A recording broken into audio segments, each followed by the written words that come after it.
Back. భాగ్యనగరంలో వినాయక నిమజ్జనం ప్రశాంతంగా సాగుతున్నట్లు హైదరాబాద్ సిపి సివి ఆనంద్ వెల్లడించారు. సౌత్ ఈస్ట్, సౌత్ వెస్ట్లోని విగ్రహాలు త్వరగా నిమజ్జనం అయ్యేలా చూస్తున్నామన్న సిపి మండప నిర్వాహకులతో మాట్లాడి నిమజ్జనం జరిగేలా చూస్తున్నట్లు తెలిపారు. బాలాపూర్ వినాయకుడిని కూడా త్వరగా నిమజ్జనం అయ్యేలా చూస్తున్నట్లు సిపి చెప్పారు. ట్రాఫిక్ ఎలాంటి ఇబ్బంది లేకుండా ప్రణాళికలు సిద్ధం చేశామని వెల్లడించారు. షిఫ్ట్ వారీగా 25,000 మంది పోలీసులు బందోబస్తులో ఉన్నారని, సిటీలో 1,00,000 విగ్రహాలు ఉండగా 20 నుంచి 30,000 మాత్రమే పెండింగ్ లో ఉన్నట్లు చెప్పారు. ఇక రేపు ఉదయంలోగా నిమజ్జనం మొత్తం అయ్యేలా చర్యలు తీసుకుంటున్నామని, సాధ్యమైనంత వరకు ప్రజలు టీవీల్లో లైవ్ టెలికాస్ట్ చూడాలని సిపి సూచించారు. కూడా మా ఆఫీసర్స్ వెళ్ళి మండప నిర్వాహకులతో సంప్రదించి వారికి సముదాయించి ఎక్స్ప్లెయిన్ చేసి గత సంవత్సరం ఏ విధంగా ఆలస్యమైంది మీ వల్ల అనేది వాళ్ళకి చెప్పాము. మంచి మనసుతో వారికి చెప్పాము. వారు కూడా పూర్తి సహకారం అందిస్తామని హామీ ఇచ్చారు.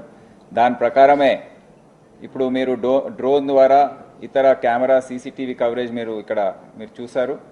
దాని ద్వారా మీకు అందరికీ తెలిసింది అక్కడ విగ్రహాల మూవ్మెంట్ అనేది టస్కర్స్ కానివ్వండి, డీసీఎంస్ కానివ్వండి, అవన్నీ కూడా ప్రారంభమయ్యాయి. తొందరలో అక్కడ సౌత్ జోన్ నుండి ఈ ప్రొసెషన్ ఊరేగింపు అనేది ఒక పెద్ద ఎత్తున తయారు కాబోతుంది. ఛత్రినాక, సంతోష్ నగర్, మాదన్నపేట్, ఫలక్నామా, మరి బాలాపూర్ గణేష్ మూవ్మెంట్ కూడా చాలా వేగంగా ట్యాంక్ బండ్ వైపు నడుస్తూ ఉంది. సో ఈ విధంగా మనం చూసుకుంటే మనకు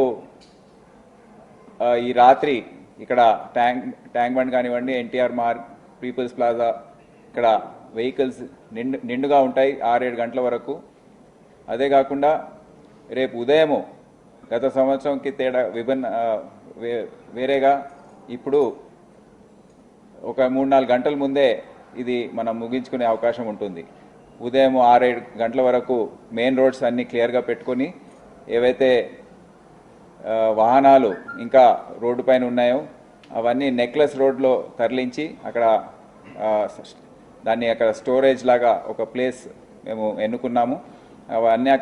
అన్నీ కూడా అక్కడ పార్కింగ్ చేయించి సీరియల్గా దాన్ని అక్కడ ఉన్న విగ్రహాలని అన్నింటినీ కూడా మేము ట్రాఫిక్కి ఎటువంటి ఇబ్బంది లేకుండా ఈ నిమజ్జన కార్యక్రమం పూర్తి చేయాలని మేము ఒక ప్రణాళిక సిద్ధం చేసుకున్నాం. దాని ప్రకారం ఆఫీసర్స్ అందరూ కూడా అప్రమత్తంగా ఉన్నారు.